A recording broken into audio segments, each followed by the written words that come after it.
friends, welcome back to our channel Abi Chemistry tutorial. So in this video we are going to learn a very interesting topic, aluminium alloys. So this topic covers what are the different types of aluminium alloys and what classification is done and what are the applications of those alloys.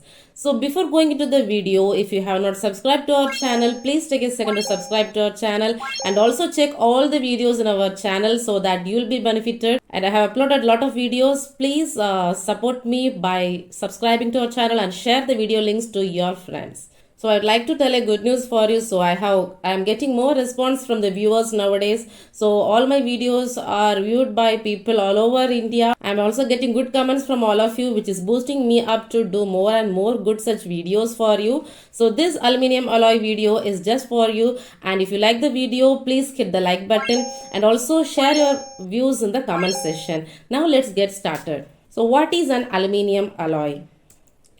An aluminium alloy is a composition consisting mainly of aluminium to which other elements have been added. So what is an alloy? Basically, the alloy is made by mixing together elements. So that is the basic concept of alloy. Mixing the elements whichever we need will get a new compound called alloy. A new solid will be formed with the different properties or enhanced properties, and they are called alloys. So what is aluminium alloy? Aluminium will be of higher composition and few other elements will be added in a small proportion to this aluminium. So how the alloy is made? Alloy is made by mixing the desired elements when aluminium is in the molten or liquid form. And after mixing the desired elements in the liquid form, which is allowed to cool, and we will get a homogeneous solid solution which is called the aluminium alloy. Okay. So the other elements, whatever is added to the alloy, will make up 15% of the alloy's composition by mass.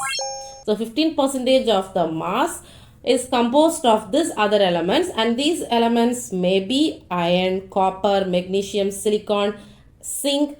Either they can be added individually or by a mixture of these some desired compounds, depending upon what property should be enhanced and what property should be decreased. The addition of elements. What is the purpose of this addition? Already I told, to improve the properties. So what are the properties that will be improved when we prepare an alloy of the aluminium? It will give improved strength, workability. We can convert these aluminium alloys into the desired shape, so we can work on it to make it ductile. And it is mainly corrosion resistance. Usually any metal which is used in the pure form is subjected, or it is very much prone to the corrosion. So this is one of the disadvantages of the pure metal. So when it becomes an alloy, it will gain higher corrosion resistance capacity, and also it will gain electrical conductivity, and the density will be increased, which will make the alloy more stronger than the pure metallic element. And basically aluminium alloys are lightweight and corrosion resistant. Mostly the main property of the aluminium alloy which is focused usually is the lightweightness of the aluminium alloy and the corrosion resistant property of this aluminium alloy. They are used for preparing the body of the aircraft, and it is also corrosion resistant, so they will have more applications than any other metallic alloys. So now we are going to learn the list of some aluminium alloys. So please take a second to subscribe while watching the video. So list of aluminium alloys. The first alloy I will say is AA8000. So this is the very specific alloy because this alloy is mainly used for making the wire that is used for passing the electricity as per the National Electric Code. Aluminium alloy used for making wire as per the National Electric Code is AA8000, right? So the next one is alclad. So it is an aluminium sheet made by bonding high purity aluminium to a high strength core material. The element which is used is not specified here, but it is made by bonding high purity aluminium to a high strength material. So this high strength property material is called alclad, and some other aluminium alloys are listed here. Aluminium, lithium can be combined to form an alloy. Sometimes the lithium, instead of lithium, we can use mercury also. The next important one is alnico. You can get it from the name itself, aluminium, nickel and copper. Yes. Then brimabrite, that is aluminium and magnesium. Duralumin, copper and aluminium. Hindallium, aluminium, magnesium, manganese and silicon. So hindallium you might have already heard, that is indallium, which are used in the pressure cooker preparations. And magnesium, which contains only 5% of magnesium. And the next one is magnox, magnesium oxide, as the name represents, magnox, magnesium oxide. And aluminium, nambe, which has aluminium and 7 other unspecified metals. So the metals names are not specific here, but 7 other metals and aluminium, the combination is called nambe. And the next one is silumin, that is the combination of aluminium and silicon, as the name suggests, silumin. And the next one is titanol, which consists of aluminium, zinc, magnesium, copper and zirconium. And the next one is samak, that is the combination of zinc, aluminium, magnesium and copper. And aluminium also forms a complex alloy, like it will form the alloy with magnesium, manganese and even with platinum. These are not the only aluminium alloys. There are much more aluminium alloys which do not have the common name. So now we are going to find how they are identified or how they are classified.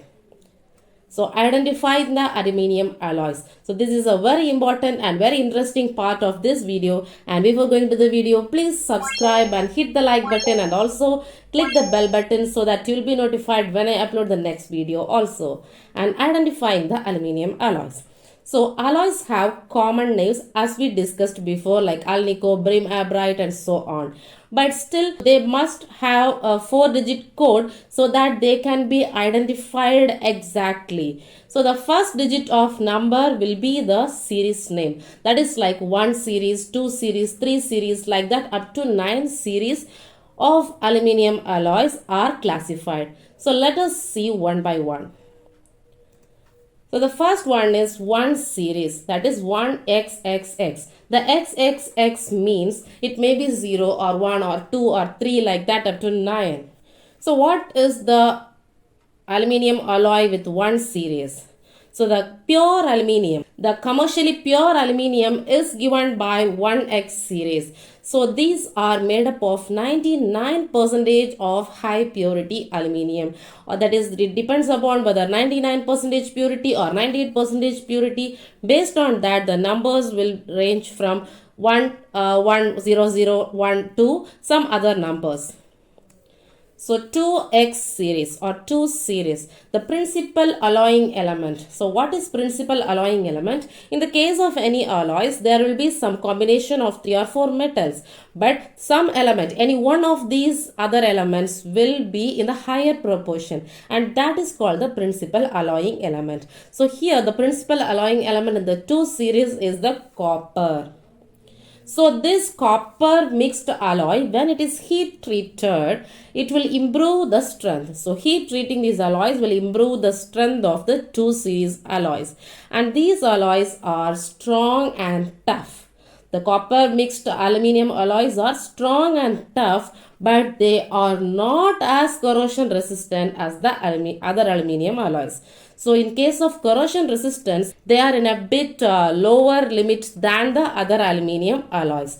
So they must be painted or coated before use to prevent corrosion. Okay, so if it is an aluminium sheet, it should be painted. And for example, I will say if you are using a wire made of aluminium copper alloy, in the case of electrical wires, you might have seen the plastic coated wires.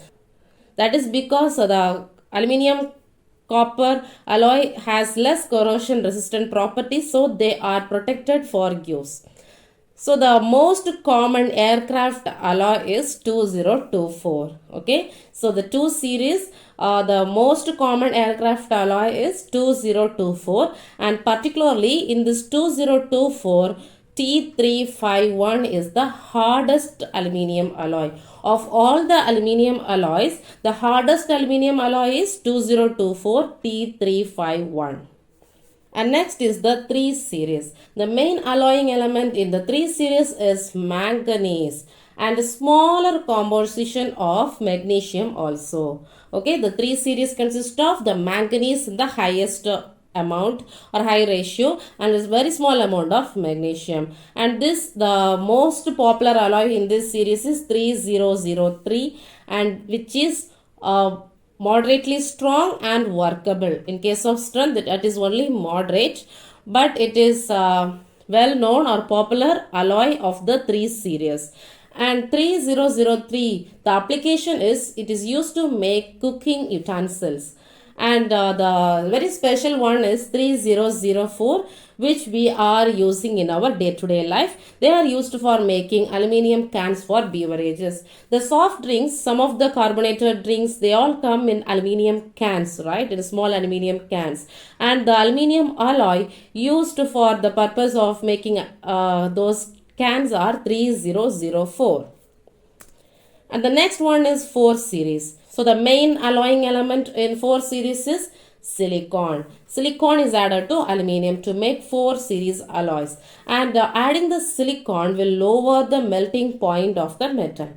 So the adding silicon to the aluminium will lower the melting point of the metal, but it will not make the metal into brittle. So this series is used for making welding wire. So usually what is welding? We have a, if we have a small hole or crack or whatever it is, if we have to join any two parts in a car or any other thing, we just melt the filler alloys, or we just melt the welding wire and put it in the gap. So the alloy used for making the welding wire is 4 series alloys, and the 4043 alloy is the filler alloy. It is used for welding cars and structural elements.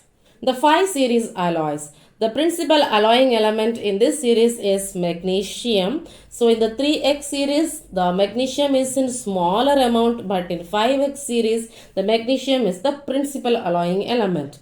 So they are also very strong and weldable, and the main point to focus here is it will resist the marine corrosion. So they are particularly used in the case of marine applications, since they can resist highly the marine corrosion.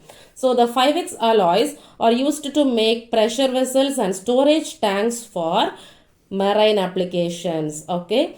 And especially the 5182 alloy is used to make the lid of aluminium beverage cans. So already the aluminium beverage cans are made by 3004, that is the manganese and magnesium mixed alloy of aluminium, and the lid of the beverage cans are made with the 5x series, that is 5182 alloy.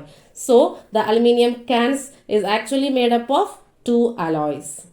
Next is the 6 series. The 6 series consists of silicon and magnesium. Both are present in higher ratio, and these two elements combine to form magnesium silicide. And the properties are they are formable, weldable, heat treatable. And also they have good corrosion resistance. They are good in corrosion resistance, and they have moderate strength. The most common alloy in this series is 6061, okay, 6061, which is used to make truck and boat frames. Already we learnt in the 5 series that mixing magnesium with the aluminium will give it high resistance to the marine corrosion. Here the boat is also used in the marine purpose, and so since it has silicon and magnesium, it gives additional strength. So it is used to make truck and boat frames. And the extrusion or the other products from the 6 series are used in the manufacturing of iPhone 6.